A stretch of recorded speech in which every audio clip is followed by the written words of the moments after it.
theatricality and deception. Powerful agents to the uninitiated, but we are initiated. I'm super excited!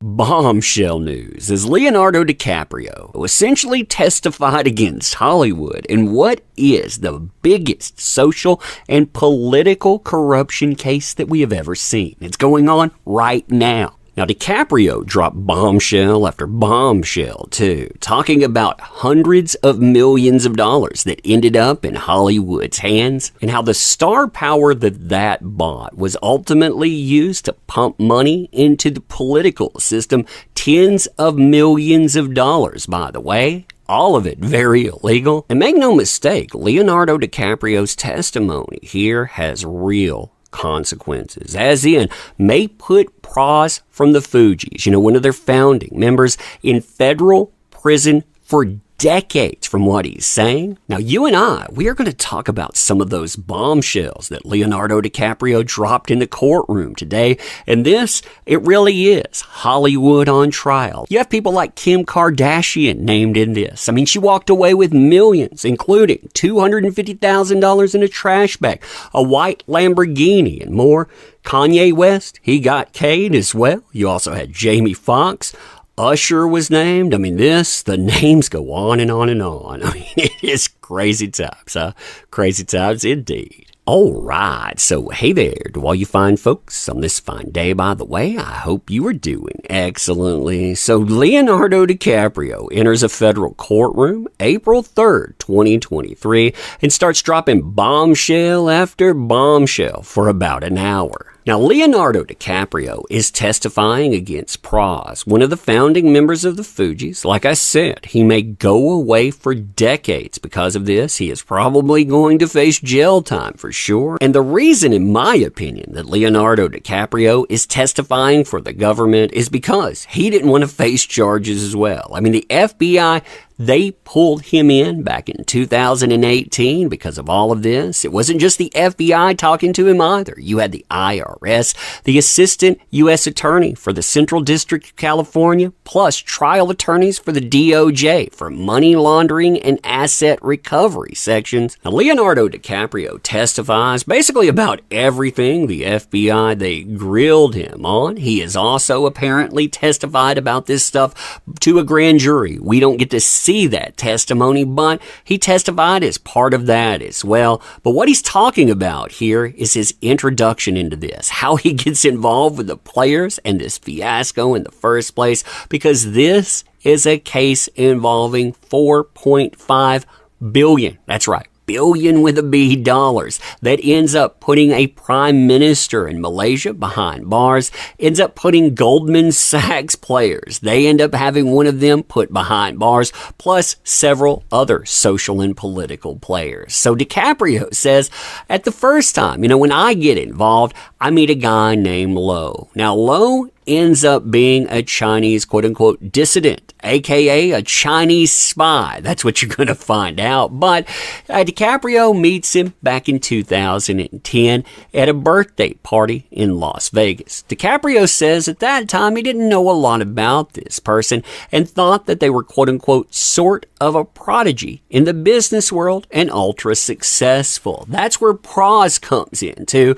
because Praz helps make and solidify this connection. Now, as far as Praz goes, you have DiCaprio meeting Praz in the 1990s. He attended a Fugees concert, and DiCaprio also says that maybe he attended a Thanksgiving meal at DiCaprio's home, but that memory does not serve. Now, DiCaprio was asked also to identify Praz in the courtroom, and DiCaprio had a visible impact on the jury and the courtroom. I mean, people were covering their mouths. They were in shock that this guy, he was here and he was testifying. So you have Praz play this off. He ends up leaning back and he ends up waving to the actor, saying, essentially, hey, nice to see you. So Lo and DiCaprio's relationship, along with Praz, this is developed over time. They say at first it was purely social. That's what DiCaprio testifies to, recounting a multitude of lavish parties around the world,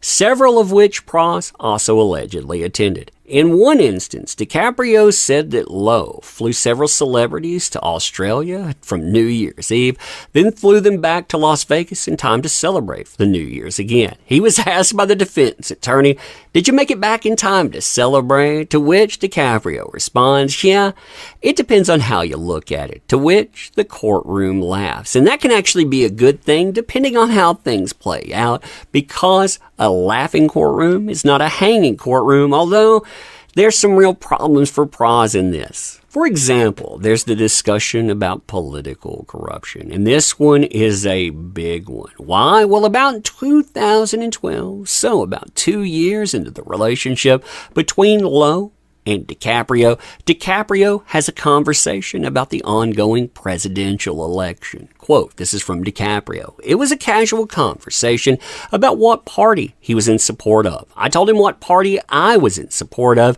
and he told me that he and a group was going to make a significant contribution to the Democratic Party, saying this was around $20 to $30 million. I said, wow, that's a lot of money, DiCaprio said.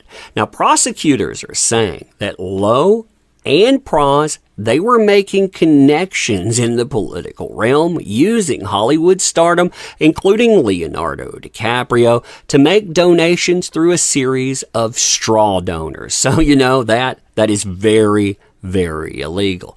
Now, Lowe, as part of the relationship here, eventually offers to fund a movie for DiCaprio. That's what DiCaprio testifies to. DiCaprio's lawyers, a production company, and a third party, they all conduct background checks into Lowe and his finances, and they give DiCaprio the green light to make the deal. Now, prosecutors allege, I think this is something here, this is a bombshell when you think about it, that Lowe laundered money from 1MDB through a Los Angeles-based movie production, Red Granite Pictures. Red Granite Pictures allegedly used some of the laundered money to fund movies, including DiCaprio's 2013 The Wolf of Wall Street. DiCaprio even thanks Lowe by name while accepting the Golden Globe for the role in the movie. That's because Lowe ends up coughing up $100 million for a movie that ends up being ultra successful, by the way, but Hollywood didn't want to touch it. And don't you find it fascinating that a movie that is about corruption was funded by corruption of the biggest type? Now, Lowe also ends up giving money to DiCaprio's environmental foundation.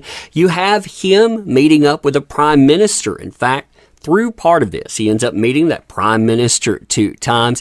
And DiCaprio says, yeah, we're trying to make good on all of this. We're trying to make restitution. And that's a theme throughout Hollywood. And this is ultimately why Hollywood is on trial, because they love that money. They don't want to ask a lot of questions about where it come from, and why people like Kim Kardashian walk away with $250,000 in a trash bag, another $100,000 from that setting, another $100,000 more, plus hundreds of thousands of dollars more in wedding gifts. She got a white Lamborghini with Kanye West. They ask for a Monet. Kanye West gets $1.2 million for a private performance, putting on a concert for 7 people. Plus, again, if you look at names, you have people like Jamie Foxx coming in, Usher. Like I said, a lot of people, they're used, their stardom to open the doors in politics. Both sides, by the way, are inherently corrupt in this. I don't want you to think it's a one-sided affair. It's a mess all around. But anyway, let me know what you think about this. Leonardo DiCaprio dropping bombshells because he doesn't want to go to prison, essentially. Man, what a world. Anyway, links in the description. Check those out. Sub to the channel. You'll enjoy it. And I appreciate you. I want to end here thanking you for being here, too.